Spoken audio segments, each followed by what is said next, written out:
Enseignement de la Sainte Seine du 27 janvier 2024. Titre: Bien-aimé, si tu veux percer par la foi, tu n'as pas d'autre choix que de vaincre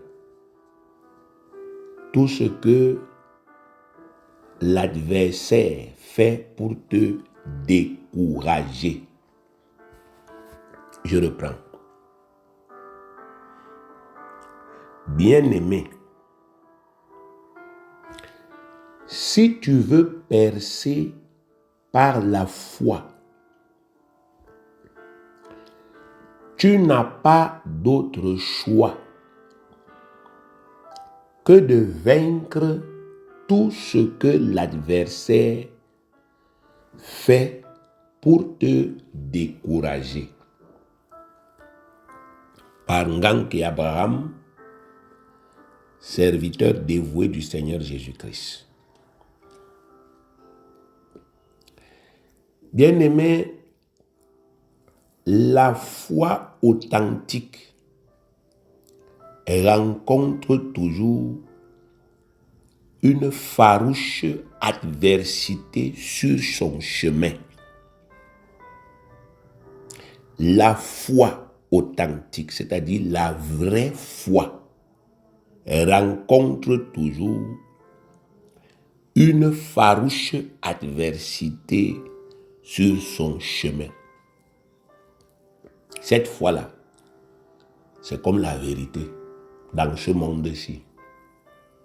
Chaque fois que vous optez pour la vérité dans le monde-ci, vous allez rencontrer une farouche adversité. Chaque fois que vous optez pour la justice, la droiture dans ce monde-ci, vous allez rencontrer une farouche adversité. Bien-aimé, chaque fois qu'un enfant de Dieu prend la décision de percer uniquement par la foi dans ce monde-ci, il rencontre toujours une très grande opposition sur son chemin. Chaque fois qu'une assemblée chrétienne décide de percer en pratiquant uniquement la vraie foi, la foi des premiers apôtres, elle fait toujours face à un acharnement terrible de la part de l'adversaire. Nous devons le savoir pertinemment, car le plus souvent, quand cette adversité se manifeste dans nos vies, on se trouble. On a l'impression qu'on a fait une très grave erreur en optant pour la foi authentique. Et on commence à penser à faire marche arrière. C'est toujours comme ça se passe. Dès que Satan se déploie, bien-aimé, on commence à se troubler. On commence à se dire, est-ce que c'était même le bon choix? Il est important que nous prenions conscience de cela. Parce que si on n'arrive pas à gérer ça, dans le trouble là, on va prendre des mauvaises décisions et Satan va gagner. 2 Timothée chapitre 3, le verset 12. 2 Timothée chapitre 3, le verset 12. Il est écrit, or, tous ceux qui veulent vivre pieusement en Jésus-Christ seront persécutés. Tous ceux qui veulent vivre pieusement en Jésus-Christ seront persécutés. Prenez note de cela et ne vous troublez plus en face de la persécution. Parce que c'est une attestation que vous avez fait le bon choix.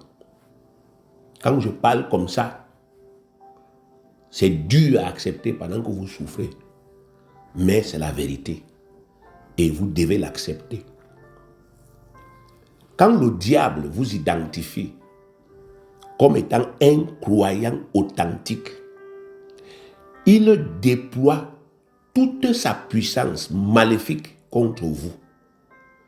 Ceci afin de vous briser et de vous anéantir complètement. Car si vous réussissez, plusieurs croiront au Seigneur et à l'efficacité de la foi à cause de vous. Et ça, Satan ne peut pas se le permettre dans un monde où il a déjà établi qu'on ne peut pas réussir avec Dieu. Il ne peut pas vous faciliter la tâche, donc il va vous combattre. Luc chapitre 22. Luc chapitre 22, du verset 31 au verset 32. Voici ce qui est écrit. Le Seigneur dit, Simon, Simon, Satan vous a réclamé pour vous cribler comme le froment. Mais j'ai prié pour toi, afin que ta foi ne défaille point. Et toi, quand tu seras converti, affermis tes frères. Il s'agit ici d'une parole que le Seigneur Jésus avait adressée à notre Père dans la foi, l'apôtre Simon-Pierre. Il est dit que Satan a réclamé Simon-Pierre et les autres apôtres pour les cribler comme le froment. Mais Jésus a prié pour eux afin que leur foi ne puisse pas défaillir. Alors, c'est quoi le froment? Le froment, c'est le blé tendre, celui avec lequel on fabrique la farine de pain.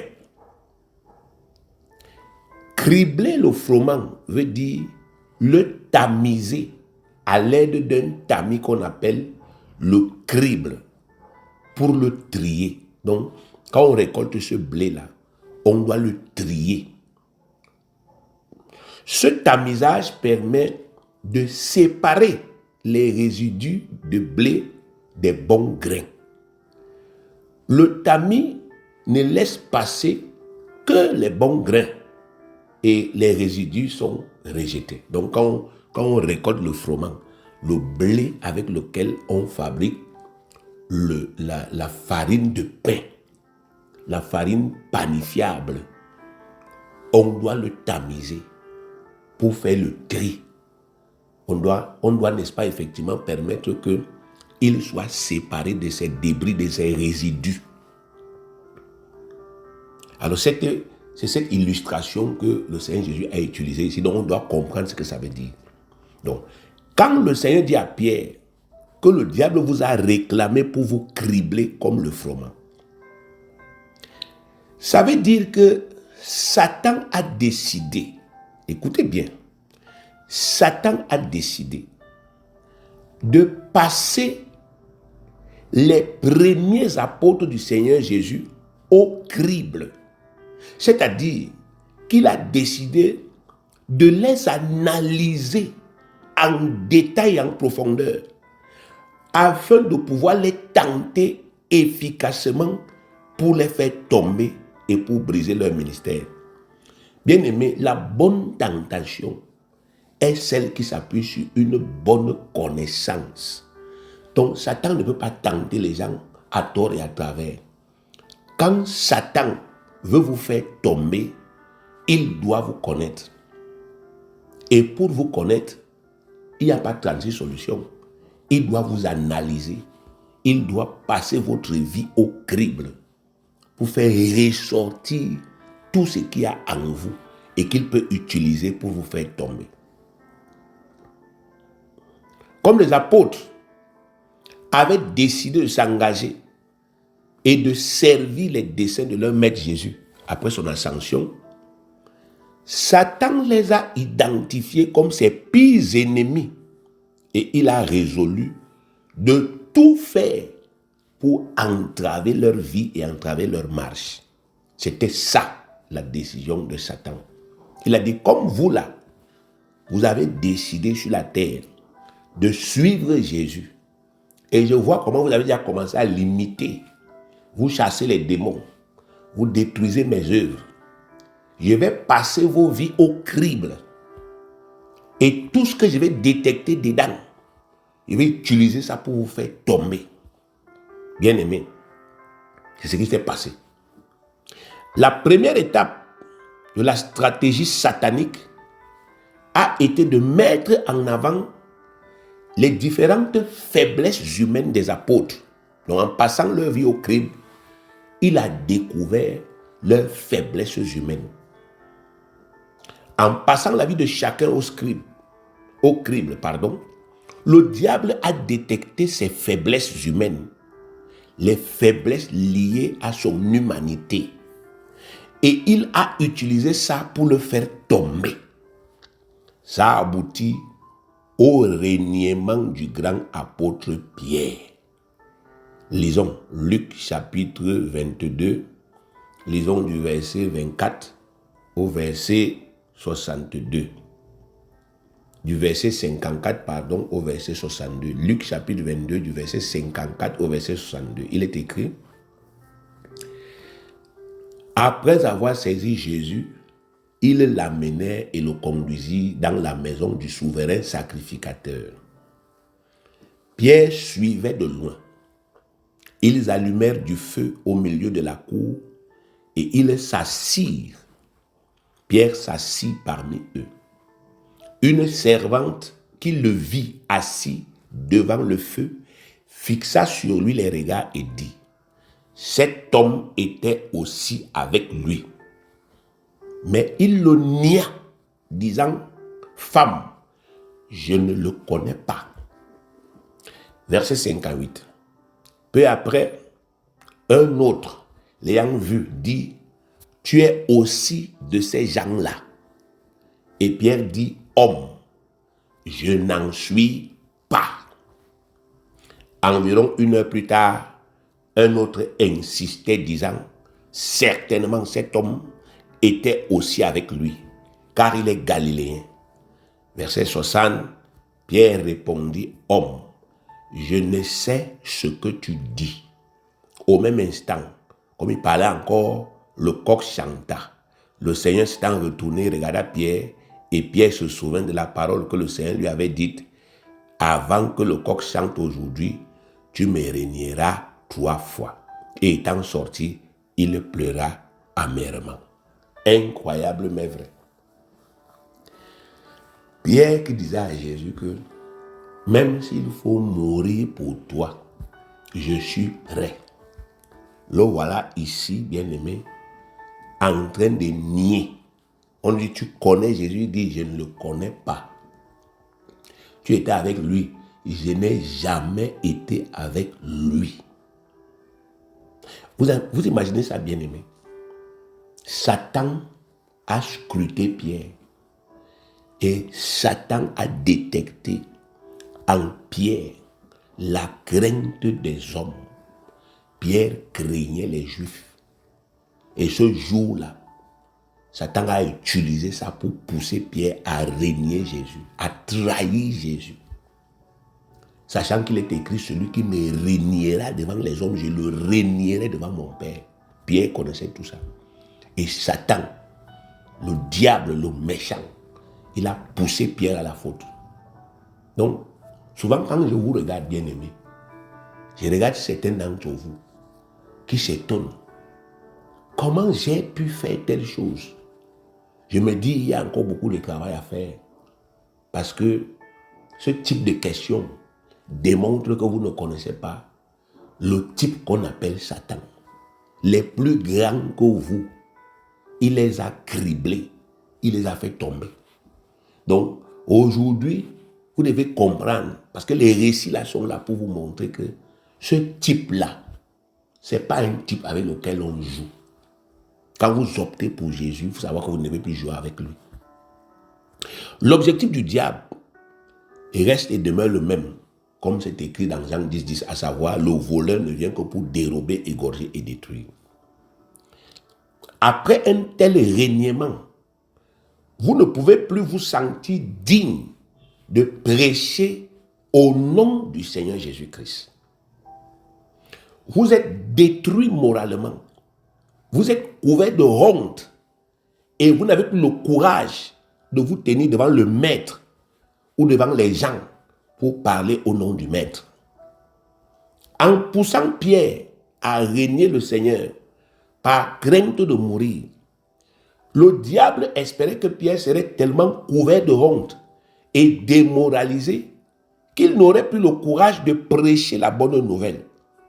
Voilà ce qu'il voulait. Et c'est aussi la même chose. À travers, bien-aimé, les péchés que tu as commis à cause de ta faiblesse humaine, toi le serviteur de Dieu, toi la servante de Dieu, tu es parfois tombé bas. Des choses que tu ne pouvais pas imaginer, que toi là tu pouvais faire. Satan a exploité tes faiblesses et il t'a amené à tomber. L'objectif c'était que tu n'aies plus le moral, que tu ne te sentes plus digne de prêcher l'évangile. N'oubliez pas qu'il a vu Pierre prêcher. Pierre prêchait. Pierre chassait déjà les démons. Même comme il n'avait pas encore reçu le Saint-Esprit, le Seigneur Jésus les avait déjà envoyés à maintes reprises. Donc Satan avait vu que le zèle qu'il y a dans Pierre est dangereux. Il faut que je tue ça. Et c'est comme ça qu'il a amené à régner Jésus. En exploitant sa crainte. Toi aussi, il a fait ça dans ta vie. Il t'a amené à régner ton appel. C'est la même chose. Quand on t'a demandé, frère, au début, tu étais engagé à plein temps dans le ministère. Qu'est-ce qui fait que tu n'es plus là? Tu as régné ton engagement. Tu as dit autre chose. Donc tu es aussi tombé. Et l'objectif du diable était que comme tu es tombé là, que tu ne puisses plus jamais te relever. Que en tout temps, tu sois toujours dans la culpabilité, la condamnation. Quand, n'est-ce pas, il t'est arrivé, toi un enfant de Dieu, de te retrouver soit dans la fornication ou dans l'adultère alors que tu as pris des engagements. Mais l'objectif de Satan, c'était quoi? De te démoraliser, de te casser ton moral, de telle sorte que tu ne puisses plus jamais avoir le courage de te tenir devant les gens pour parler parce qu'il a vu ton zèle avant. Donc tu dois savoir que c'est pour ça que lui, il travaille, il passe les vies des enfants de Dieu, des serviteurs de Dieu au crible, afin d'utiliser leurs faiblesses pour les amener à tomber, à pécher contre le Seigneur. Et à cause de ce péché, la culpabilité qui va, n'est-ce pas, effectivement découler, qu'il puisse les lier. Il les lie dans leur cœur. Quand tu as connu les déceptions, tu es appelé, tu es serviteur de Dieu, tu es servant de Dieu. Tu as connu les déceptions. Depuis 3, 4, 5, 6 ans, 10 ans, tu dis à Dieu, Seigneur, Seigneur, il veut me marier. Seigneur, il veut accoucher. Et qu'il n'y a rien. Mais la résultante, c'est quoi?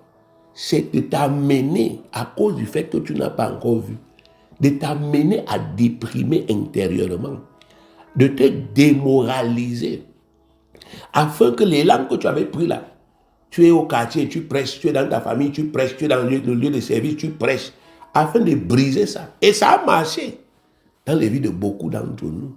Ils ne prêchent plus. Parce qu'en réalité, il y a une boule dans leur cœur. Et Satan a réussi. Bien aimé, il ne faut pas le prendre à la légère. Il faut prendre conscience de cela. Il a réussi, il a tué le zèle de beaucoup, il a freiné les langues de beaucoup. Aujourd'hui, si. Mais nous rendons grâce à Dieu. Bien aimé. Pourquoi? Parce que notre Seigneur Jésus, qui est plus que compatissant, a non seulement pardonné à Pierre, mais il a prié pour lui et il lui a encore refait entièrement confiance malgré tout cela. Donc Jésus-Christ quand il est ressuscité, il n'a pas tenu rigueur à Pierre pour ça. Il ne lui a pas fait un procès. Non seulement il a prié pour Pierre, mais il lui a refait confiance. Lisons Jean chapitre 21, versets 15 à 17. Jean chapitre 21, versets 15 à 17. Après qu'ils eurent mangé, Jésus dit à Simon-Pierre, Simon, fils de Jonas, m'aimes-tu plus que ne m'aiment ceux-ci? Il lui répondit, oui Seigneur, tu sais que je t'aime. Jésus lui dit, paie mes agneaux. Verset 16. Il lui dit une seconde fois, Simon, fils de Jonas, m'aimes-tu? Pierre lui répondit, oui Seigneur, tu sais que je t'aime. Jésus lui dit, paie mes brebis. Il lui dit pour la troisième fois, Simon, fils de Jonas, m'aimes-tu? Pierre fut attristé de ce qu'il lui avait dit pour la troisième fois, m'aimes-tu? Et il lui répondit, Seigneur, tu sais toutes choses, tu sais que je t'aime. Jésus lui dit, paie mes brebis. Alors, bien aimé, on a souvent pensé qu'ici, le Seigneur Jésus était en train de réprimander Pierre. Mais en vérité, ce n'est pas le cas. On a fait une mauvaise analyse. Le chiffre 3 possède une signification spirituelle claire dans la Bible. Le chiffre 3 veut dire la complétude, ce qui est complet. C'est pourquoi le Seigneur a fait 3 jours et 3 nuits dans la tombe, signe qu'il était complètement mort et que personne ne pouvait discuter de sa résurrection. Avant sa mort, il a prié son Père 3 fois pour que son Père éloigne de lui la coupe des souffrances qu'il devait boire pour nous sauver. 3 fois, le Père lui a donné la même réponse. Et le Seigneur n'a pas prié pour une 4e fois, signe qu'il savait que sa prière avait été complète, tout comme les réponses de son Père aussi. L'apôtre Paul a prié le Père 3 fois pour que le Père le délivre de la persécution des Juifs. 3 fois, le Père lui a répondu, ma grâce te suffit. Il n'a plus prié une 4e fois. Preuve qu'il comprenait que sa prière était complète et que les réponses du Père l'étaient aussi. C'était complet. Il n'y avait plus rien à ajouter dedans. 2 Corinthiens 12, verset 8 à 9. 2 Corinthiens 12, verset 8 à 9. 3 fois, j'ai prié le Seigneur de l'éloigner de moi. Verset 9. Et il m'a dit, ma grâce te suffit, car ma puissance s'accomplit dans la faiblesse. Ma grâce te suffit, car ma puissance s'accomplit dans la faiblesse. Je me glorifierai donc bien volontiers de mes faiblesses, afin que la puissance de Christ repose sur moi. Donc, quand le Seigneur Jésus dit à Pierre 3 fois de suite, paie mes brebis, c'est pour le rassurer que sa confiance en lui, comme berger de son troupeau, est complète. En réalité, c'est ça que ça veut dire. Jésus a lui dit, j'ai une complète confiance en toi. Mais il lui dit ça en utilisant un langage biblique, un langage spirituel que nous, aujourd'hui, on pouvait interpréter. C'est une manière de dire à Pierre, tu as toute ma confiance, malgré le fait que tu m'as régné devant les Juifs. Mais sur le coup, Pierre ne l'avait pas compris de cette manière. Il a cru que le Seigneur doutait de lui, alors qu'au début de leur relation bien-aimée, Jésus lui avait clairement montré qu'il le connaissait parfaitement et qu'il savait qu'il était faible et qu'il avait besoin d'être affermi dans sa foi pour être le meilleur disciple possible, raison pour laquelle il avait changé son nom. Jésus connaissait Pierre. La première rencontre de Jésus avec Pierre, Jésus a changé le nom de Pierre. Ça prouve qu'il connaissait qui était Pierre et il savait que Pierre était faible sur un certain nombre de plans. C'est la vérité. Et Jésus connaissait tout sur Pierre. Avant même que Pierre n'arrive, il connaissait. Et il savait que celui-ci avait besoin d'être affermi pour être le meilleur disciple possible. Regardez Jean 1, verset 40 à 42. Jean 1, verset 40 à 42. André, frère de Simon-Pierre, était l'un de 2 qui avait entendu les paroles de Jean et qui avait suivi Jésus. Ce fut lui qui rencontra le premier son frère Simon et lui dit, nous avons trouvé le Messie, ce qui signifie Christ. Et il le conduisit vers Jésus. Jésus l'ayant regardé, écoutez bien, Jésus l'ayant regardé, dit, tu es Simon, fils de Jonas, tu seras appelé Céphas, ce qui signifie Pierre. Donc Jésus lui dit, tu es le sable, de par ton nom, mais tu seras appelé Pierre, le caillou. Donc ça suppose qu'il devait passer par un processus d'affermissement. Donc quand il parlait à Pierre après sa résurrection, il n'était pas en train de le réprimander. Il était en train de lui, n'est-ce pas, effectivement, redonner toute sa confiance, de lui réaffirmer toute sa confiance. Et c'est la même chose avec nous. Sauf que nous aussi, on a fait les mêmes interprétations des paroles du Seigneur.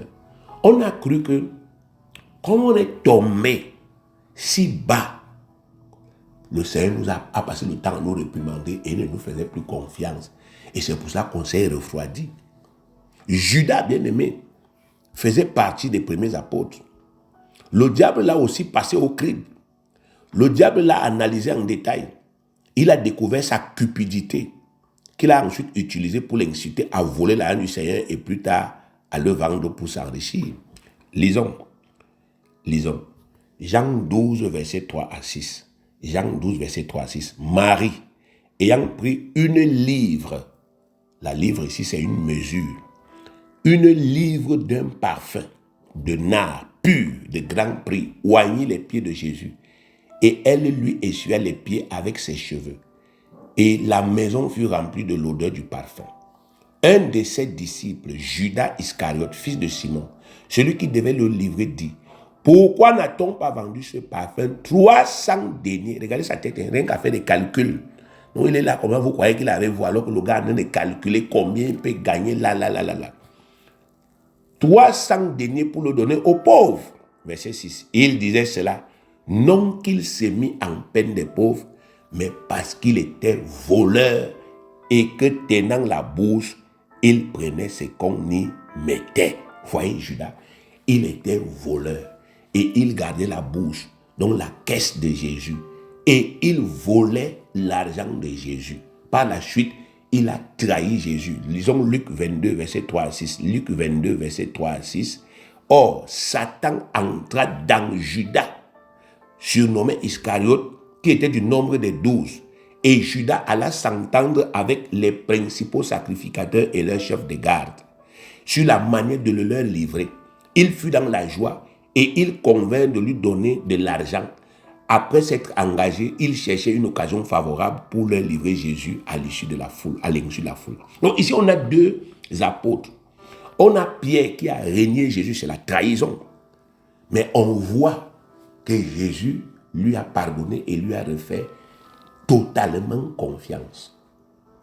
Mais de l'autre côté, on voit Judas qui a volé Jésus, qui a trahi Jésus, mais qui plus tard, bien aimé, a été maudit. Alors, la question c'est pourquoi l'un a échoué et l'autre a réussi? Et la réponse est simple. À cause du cœur. Judas n'a pas passé l'épreuve du crible parce qu'il n'a pas laissé le Seigneur régner dans son cœur et le transformer à l'intérieur pour qu'il devienne du froment avec lequel le Seigneur pouvait faire une farine panifiable, utile pour son église.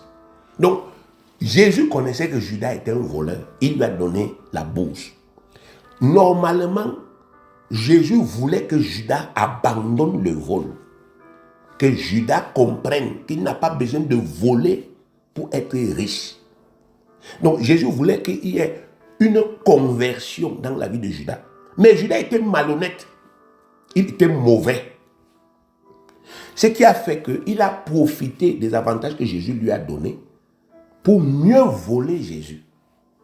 Donc il était devenu un hypocrite. Il n'a pas accepté de changer. Pourtant, il était dans la même église que Pierre. Ils écoutaient les mêmes enseignements. Ils vivaient les mêmes phénomènes. Mais lui, il a fermé son cœur. Il a été malhonnête dans son cœur. C'est pourquoi Satan l'a vaincu. Parce que Satan l'a amené à commettre l'irréparable. Aller vendre Jésus-Christ. Oh, il y avait une malédiction qui disait que si tu vends Jésus pour l'argent, tu es condamné à mort.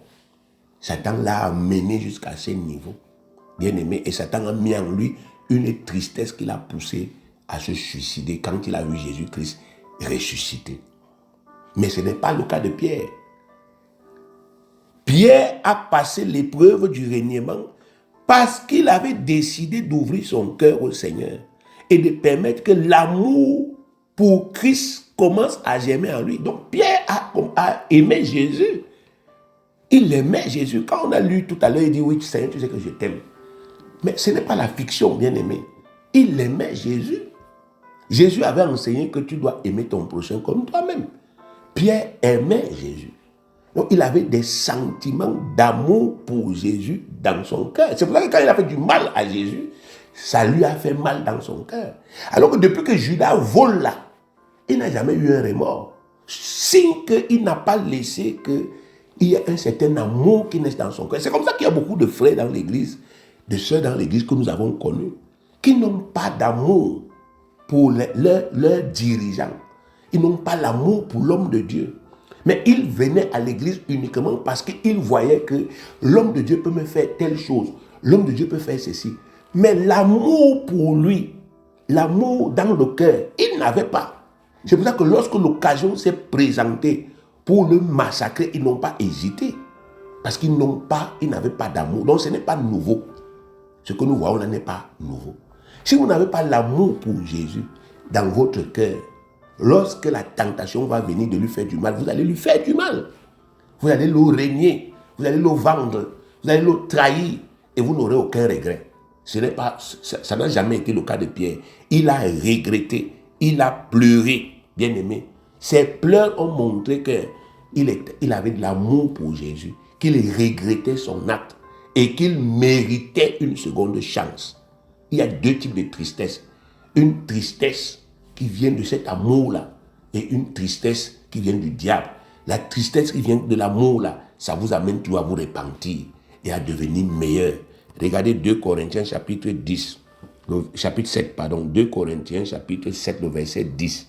Regardez, il est écrit, en effet, la tristesse selon Dieu produit une repentance à salut, dont on ne se repent jamais.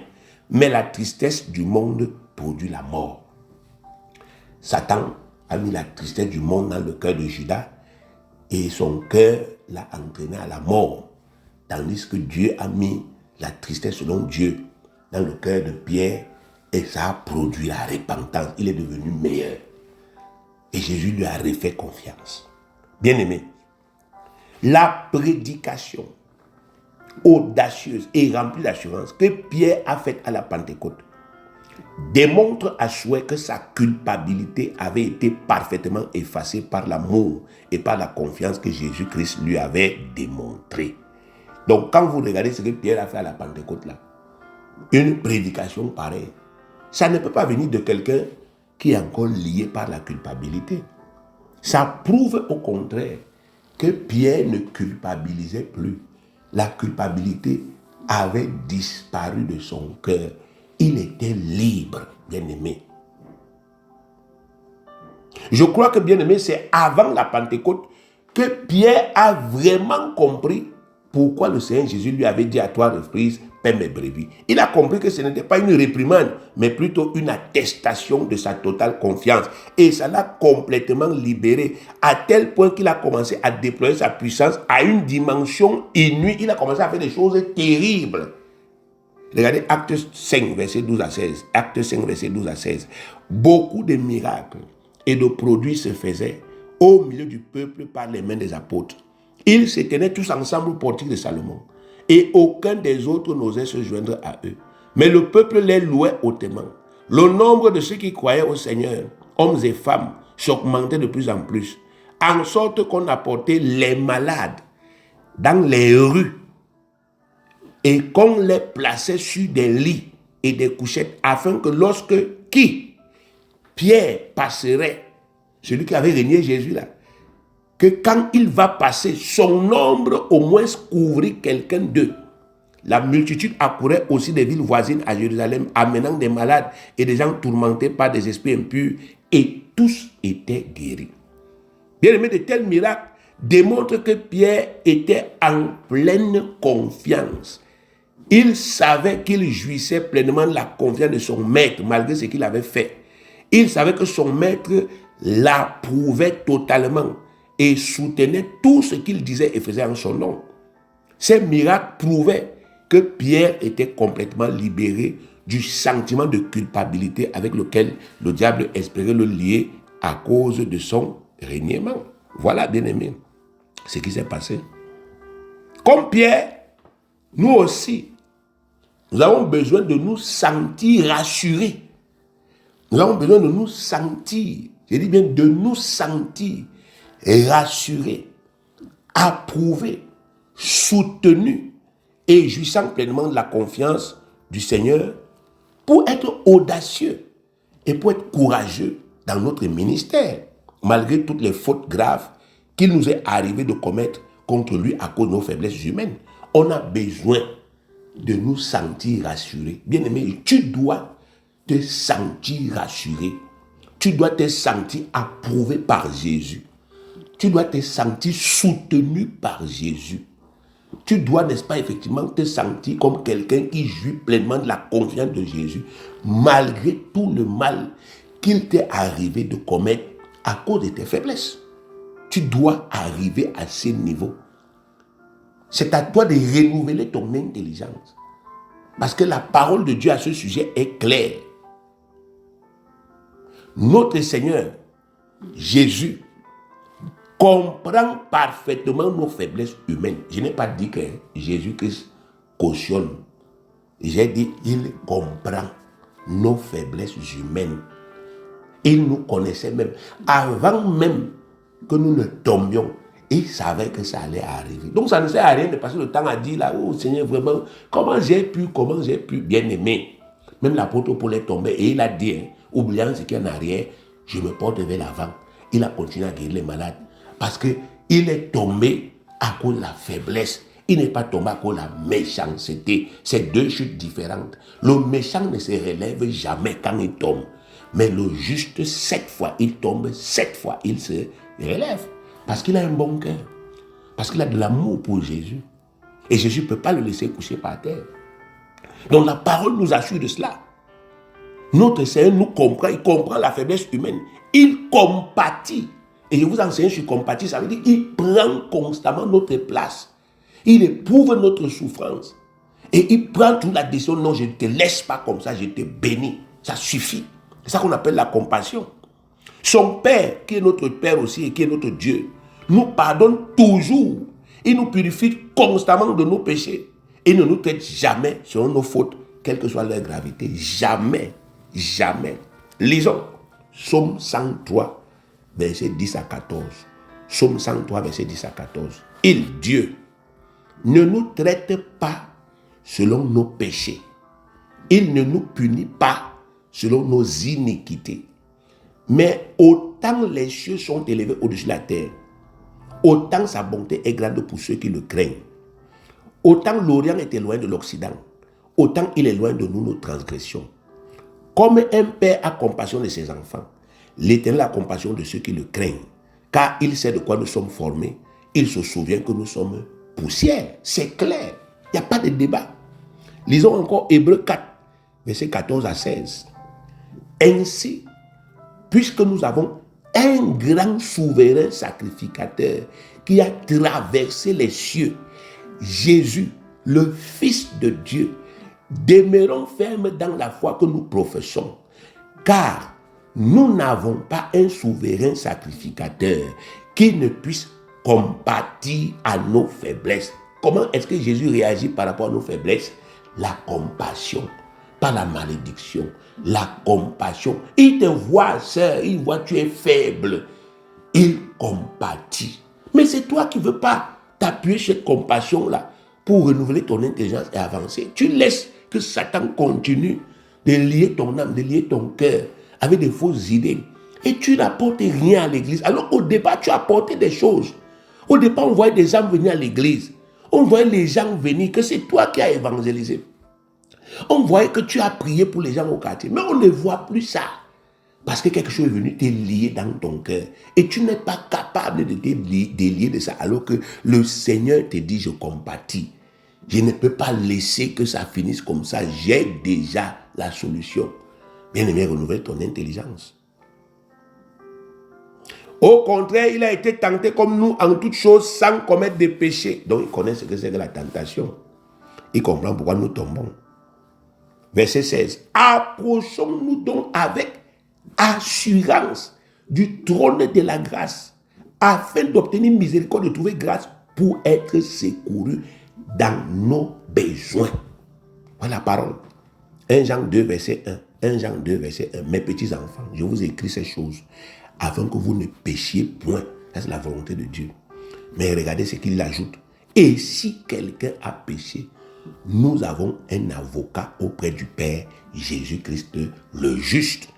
Et enfin, 1 Jean 1,9. 1 Jean 1,9. Si nous confessons nos péchés, il est fidèle et juste pour nous les pardonner et pour nous purifier de toute iniquité. Donc, bien aimé, chaque fois que nous confessons, oh papa, je suis déçu de t'avoir fait du mal. Il pardonne, il purifie, mais nous continuons à marcher avec la culpabilité, à être liés, on n'arrive pas à avancer. Comme Pierre, bien aimé, sortons définitivement de la culpabilité et laissons libre cours à cet esprit puissant dont Dieu nous a revêtus. Sinon, on ne va pas le servir. Sortons de là. C'est une obligation. Tu dois sortir de là, de cette déprime, de ce découragement, de cette culpabilité. Tu dois sortir de là. Sinon, rentre chez toi. Parce que tant que tu es comme ça, tu ne lui sers à rien. Tu ne produis plus rien. Satan a tué, n'est-ce pas, le zèle dans ton cœur. Il a tué la joie dans ton cœur. Sœur, frère, tu ne lui sers à rien. Il faut que tu comprennes ça. Tu vis là. Ce que tu vis là, on n'appelle pas ça la vie, on appelle ça la végétation. Tu es en train de végéter. Tu n'as aucun pouvoir sur ton environnement. Tu subis seulement les choses. Ce n'est plus normal. Tu dois sortir de là. C'est une dette que tu as envers Jésus-Christ. Tu dois sortir de là. Si tu acceptes, tu seras surpris d'accomplir des choses extraordinaires au nom de Jésus-Christ. Et ceci pour la plus grande gloire de Dieu. Tu vas voir que la confiance que Dieu t'a faite depuis le début, là, ça n'a jamais changé. Tu vas le voir à condition que tu sortes de ce piège satanique. Bien-aimé, quand le diable a vu que Pierre et les autres apôtres avaient bravé cette tentation-là, de la culpabilité-là, qu'ils étaient sortis de là, parce que les autres avaient péché.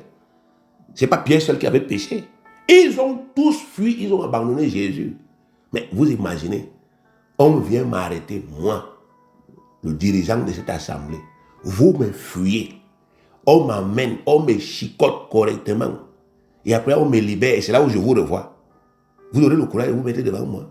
Ils ont tous fui.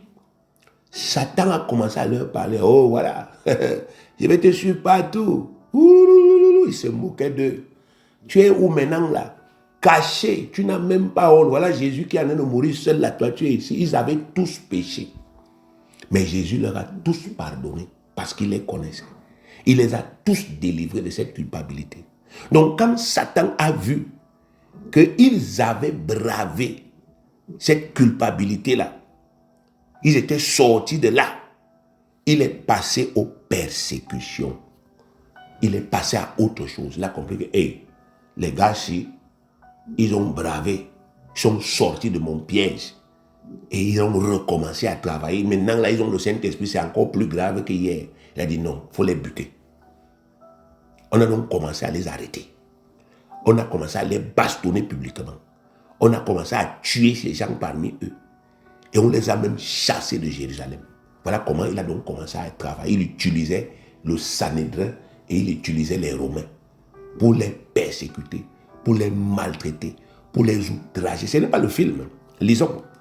Acte 4, verset 1 à 4. Il est écrit, tandis que Pierre et Jean parlaient au temple, survinrent les sacrificateurs, le commandant du temple et les Sadducéens. Ce qu'on n'a pas ajouté ici, c'est qu'avec leurs militaires, mécontents de ce qu'ils enseignaient le peuple et annonçaient en la personne de Jésus la résurrection des morts, ils mirent les mains sur eux et ils les jetaient en prison jusqu'au lendemain, car c'était le soir. Cependant, beaucoup de ceux qui avaient entendu la parole crurent et le nombre des hommes s'éleva à environ 5000. Vous entendez? On est parti les trouver. On les a arrêtés. On les a jetés en prison. Donc les gars sont sortis pour aller évangéliser. Ils ne sont pas rentrés chez eux. Ils ont dormi en prison là-bas. Et on ne vous a pas dit par la suite que leurs femmes et leurs enfants sont irrités et ont commencé à blâmer Dieu. Non, les gens sont mis en prière. Lisons Acte 5, verset 40. Acte 5, verset 40. Il est écrit: il se rangeait à son avis et ayant appelé les apôtres, il les fit battre des verges et il leur défendit de parler au nom de Jésus et il les relâchait. Mais bien aimé, je ne sais pas si vous comprenez cela. On les arrête, on les fouette avec la verge, donc on les déshabille nus devant tout le monde là. Et on les chicote avec la verge. C'était toujours 39 coups, 40 coups moins 1, donc 39 coups. On nous donne 39 coups. Ça te donne 39 blessures. T'es chicote parce que tu as prêché. Et après on te chasse de là, on dit, si on te revoit ici, tu vas sentir. Des humiliations, bien aimés. Des humiliations. On arrête votre leader. On le tape devant vous. Mais on est en train de dire, votre église là, c'est bien aimé, c'est la poubelle. Il n'y a rien. On vous humilie, on vous abaisse, on vous enlève toute votre dignité. Lisons Acte 7, verset 54 à 60. Acte 7, verset 54 à 60. En entendant ces paroles, ils étaient furieux dans leur cœur. On parle ici des Juifs à qui Étienne prêchait. Et ils grinçaient des dents contre lui. Mais Étienne, rempli du Saint-Esprit et fixant les regards vers le ciel, vit la gloire de Dieu et Jésus debout à la droite de Dieu. Et il dit, voici, je vois les cieux ouverts et le Fils de l'homme debout à la droite de Dieu. Ils poussèrent alors des grands cris en se bouchant les oreilles. Et ils se précipitaient tous ensemble sur lui, le traînaient hors de la ville et le lapidaient. Les témoins déposèrent leurs vêtements aux pieds d'un jeune homme nommé Saul. Et ils lapidaient Étienne, qui priait et disait, Seigneur Jésus, reçois mon esprit. Puis s'étant mis à genoux, il s'écria d'une voix forte, Seigneur, ne leur impute pas leur péché, ne leur impute pas ce péché. Et après ces paroles, il s'endormit. Regardez bien aimé. On arrête un membre de votre église qui prêche l'évangile. On le tue devant tout le monde. Mais vous avez encore quel courage? D'abord la honte. Parce que vous ne pouvez pas réagir. Votre foi dit non. Vous le laissez mourir. On le tue. Et après ça, ça se répand. Tout le monde commence à parler. Bien aimé, quelle morale vous pouvez avoir? Quelle morale? Regardez ce que ces gens ont vécu. Tués, assassinés. Acte 8, verset 1, on dit, Saul avait approuvé le meurtre d'Étienne. Il y eut ce jour-là une grande persécution contre l'église de Jérusalem. Et tous, excepté les apôtres, se dispersaient dans les contrées de la Judée et la Samarie. Tous. On vient donc dans cette ville-là où nous sommes. On chasse les gens. Dans le quartier où nous sommes. Les gens se mettent en foule, ils disent sortez de là, on ne vous veut plus ici, votre église là, on vous chasse. Vous êtes obligés de ramasser vos affaires, vous attachez, vous prenez vos enfants, vous fuyez pour sauver vos vies. C'est ce qu'on leur a fait, ils ont tout perdu. Acte 12, verset 1 à 4. Vers le même temps, le roi Hérode se mit à maltraiter quelques membres de l'église. Et il fit mourir par l'épée Jacques, le frère de Jean. Voyant que cela était agréable aux Juifs, il fit encore arrêter Pierre. C'était pendant les jours des pains sans levain.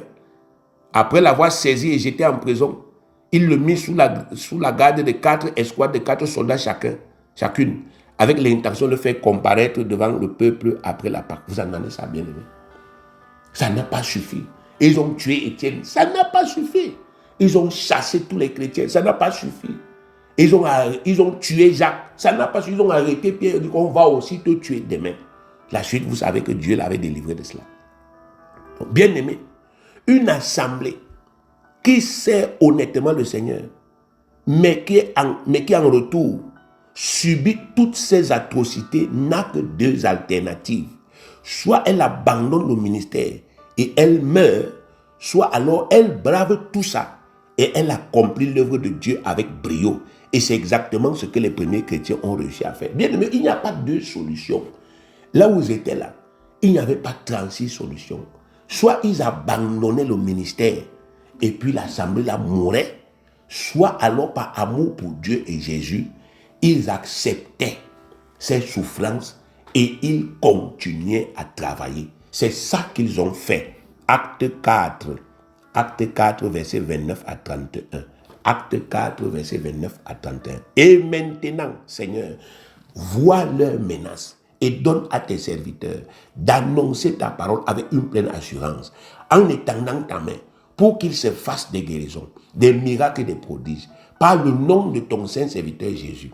Quand ils eurent prié, le lieu où ils étaient assemblés trembla. Ils furent tous remplis du Saint-Esprit et ils annonçaient la parole de Dieu avec assurance. Bien-aimé, c'est les prières pareilles que Dieu attend que toi aussi tu fasses. Que tu dises à Dieu, Seigneur, vois la honte qu'on a jetée sur ma vie. Vois l'humiliation. Vois l'injustice. Glorifie-toi dans ma vie. Remplis-moi d'assurance. Permets-moi d'annoncer, même aux gens qui m'insultent là, qui me disent que je suis rien. Permets-moi de leur annoncer l'évangile avec des miracles, avec des prodiges. Les gens qui disent que je n'accouche pas là, permets-moi de leur donner les enfants. Les gens qui disent que je suis célibataire, permets-moi de leur donner les maris. Les gens qui disent que je suis pauvre, permets-moi de prier pour qu'ils aient l'argent. Papa, fait des miracles. Que les gens la croient, parce que la finalité, c'est que tout homme soit sauvé par la connaissance de la vérité. Voilà des prières que le Seigneur attend que nous fassions, bien-aimés, aujourd'hui-ci, afin qu'il nous remplisse d'assurance et que nous bravions tout ce qui vient de l'adversaire pour nous déprimer et que nous relevions notre défi. Le diable les a humiliés jusqu'à l'extrême. Il leur a ôté toute leur dignité humaine. Il les a méprisés de toutes les manières. Il a violé tous leurs droits. Il a tué leurs frères et leurs compagnons dans le ministère. Ils ont subi tout ça. Mais ils ne se sont jamais relâchés. Ils n'ont pas sombré dans la déprime. Ils n'ont pas baissé les bras. Ils n'ont pas abandonné. Ils n'ont pas blâmé Dieu et encore moins Jésus-Christ. Ils se sont rappelés que pour les sauver, Jésus a bu la coupe jusqu'à la lie. Jésus n'a pas fui les souffrances et la honte qu'il devait endurer pour les sauver. Ils ont fixé les regards sur Jésus et sur la gloire qui les attendait là-haut. Ils ont regardé à la joie qu'il procurait à Dieu chaque jour en sauvant des milliers de vies et en délivrant des milliers de gens de l'emprise du diable. Ça leur a donné toute la force nécessaire. Bien-aimés, nous devons faire de même. Nous défocaliser des souffrances que le diable nous inflige chaque jour. Nous défocaliser des humiliations et des injustices commises contre nous et continuer à procurer de la joie à Dieu et à Jésus-Christ par notre ministère. Enlève tes yeux et ton cœur sur ta misère et sur ta honte. Enlève tes yeux là-bas. Fixe tes yeux sur Jésus, le chef et le consommateur de ta foi. Fixe tes yeux sur ton Père qui est content de toi parce que tu as encore sauvé des âmes cette semaine, parce que tu continues d'être fidèle à l'église, parce que tu continues de pratiquer la loi de donner alors que tu es dans la misère et la sécheresse. Enlève tes yeux sur, n'est-ce pas, effectivement, la gloire du diable dans ta vie, qui est la souffrance, l'humiliation, la pauvreté, le célibat, la stérilité, toutes ces histoires-là. Enlève ta tête sur la honte, les choses qu'on raconte de toi. Ah, tu as fait ceci, ah, tu n'as pas fait cela. Enlève ta tête là-bas, ça ne te sert à rien. Mets ça sur Dieu. Ne passe pas ton temps à te préoccuper des gens qui ne te considèrent pas, qui ne t'aiment pas, qui ne t'approuvent pas. Et regarde à celui qui t'approuve. Hébreux 12, verset 1 à 7. Hébreux 12, verset 1 à 7. Nous donc aussi, puisque nous sommes environnés d'une si grande nuée de témoins, rejetons tout fardeau et le péché qui nous enveloppe si facilement et courons avec persévérance dans la carrière qui nous est ouverte, ayant les regards sur Jésus, le chef, le consommateur de la foi, qui en vue de la joie qui lui était réservée, a souffert la croix, méprisé l'ignominie. L'ignominie, c'est la honte. Et s'est assis à la droite du trône de Dieu, bien-aimé. Et dit, rejette la souffrance, rejette les fardeaux, rejette le péché qui t'enveloppe si facile, la déprime là, le décourage. Rejette ça. Il ne dit pas marche, il dit cours dans la carrière. Il te laisse combien de temps à vivre? Cours. Rachète le temps. En ayant les regards sur Jésus, pas sur les choses de la terre. Verset 3. Considérez en effet celui qui a supporté contre sa personne une telle opposition de la part des pécheurs. Une telle opposition de la part des pécheurs, afin que vous ne vous lassiez point l'âme comment découragée. Considérez-le. Lui, le Saint Fils de Dieu. Regardez ce que les pécheurs lui ont fait. Il ne s'est pas découragé. Et vous aussi, ne vous découragez pas. Vous n'avez pas encore résisté jusqu'au sang en luttant contre le péché. Et vous avez oublié l'exhortation que vous êtes adressée comme à des fils. Mon fils, ne méprise pas le châtiment du Seigneur et ne perds pas courage lorsqu'il te reprend. Car le Seigneur châtie celui qu'il aime et il frappe de la verge tout ce qu'il reconnaît pour ses fils. Supportez le châtiment. C'est comme des fils que Dieu vous traite. Car quel est le fils qu'un père ne châtie pas? Si Dieu ne vous châtie pas, bien aimé, ça veut dire qu'il ne vous aime pas. Il vous abandonne. Quand vous êtes en train de vous égarer, il vous laisse. Vous partez mourir. Mais quand il vous châtie, là, ça vous arrête et vous revenez. Bien aimé, sortons donc réellement de la tristesse. Sortons du découragement. Car chaque fois que nous sommes tristes à cause des mauvais coups que l'adversaire nous assène, nous nourrissons sa haine. Nous nourrissons sa méchanceté. Ça lui donne la force de continuer à nous faire du mal. Mais dès lors que nous commençons à nous réjouir des injustices que nous subissons au nom de Christ, dès lors que nous commençons à supporter toutes ces mauvaises choses sans murmurer, sans déprimer, sans nous attrister, l'adversaire est dérouté et notre joie le chasse loin de nous. Acte 5, 40 à 42. Acte 5, 40 à 42. Ils se rangèrent à son avis et ayant appelé les apôtres, il les fit battre des verges. Il leur défendit de parler au nom de Jésus et ils les relâchèrent. Maintenant, regardez le verset 41 après la bastonnade. Les apôtres se retirèrent de devant le Sanhédrin. Joyeux, je lis bien, joyeux d'avoir été jugés dignes de subir des outrages pour le nom de Jésus. Et chaque jour, dans le temple et dans les maisons, ils ne cessaient d'enseigner et d'annoncer la bonne nouvelle de Jésus. Comment vous voulez qu'on tue des gens pareils, on tue leur foi? Comment? Vous les bastonnez, vous les blessez, vous les humiliez. On vous dit, ça leur donne la joie, le contentement. Ah Seigneur, merci pour cette dignité. Je suis traité comme toi. Gloire à toi Seigneur Jésus. Et ça leur redonne la force. Voilà ce que le Seigneur attend de vous.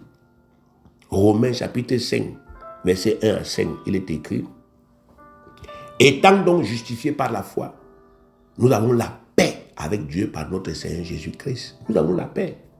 Justifié veut dire que toute accusation qui était portée contre nous a été vidée. Ça n'existe plus. Nous avons la paix par notre Seigneur Jésus-Christ, à qui nous devons d'avoir eu par la foi accès à cette grâce dans laquelle nous demeurons fermes. On ne se laisse pas, bien aimé, ébranler par tout ce qu'il fait. Et nous nous glorifions dans l'espérance de la gloire de Dieu. Pendant qu'on attend la manifestation de son repos, on se glorifie. Bien plus, nous nous glorifions même des afflictions, sachant que l'affliction produit la persévérance, et la persévérance, la victoire dans l'épreuve, et cette victoire, l'espérance. Or, l'espérance ne trompe point, parce que l'amour de Dieu est répandu dans nos cœurs par le Saint-Esprit qui nous a été donné. Romains 12, 12, enfin, réjouissez-vous en espérance. Soyez patients dans l'affliction, persévérez dans la prière. Bien-aimés, je prie sincèrement de tout mon cœur que Dieu, notre Père Tout-Puissant, qui nous a appelés à succéder aux premiers apôtres pour remplacer son Fils Jésus-Christ sur cette terre, en cette période, qu'il nous amène, que ce Dieu-là nous amène tous à une pleine conviction à ce sujet, afin que cessent dans notre assemblée les tergiversations, les jérémiades, les plaintes, les tristesses, les murmures, que nous soyons libérés de toutes ces mauvaises choses qui pourrissaient nos cœurs et que nous puissions servir notre Seigneur diligemment, comme il attend que nous le fassions, malgré les épreuves par lesquelles nous continuons de passer. Que Dieu donne à chacun de vous cette force au nom de Jésus-Christ. Soyez bénis.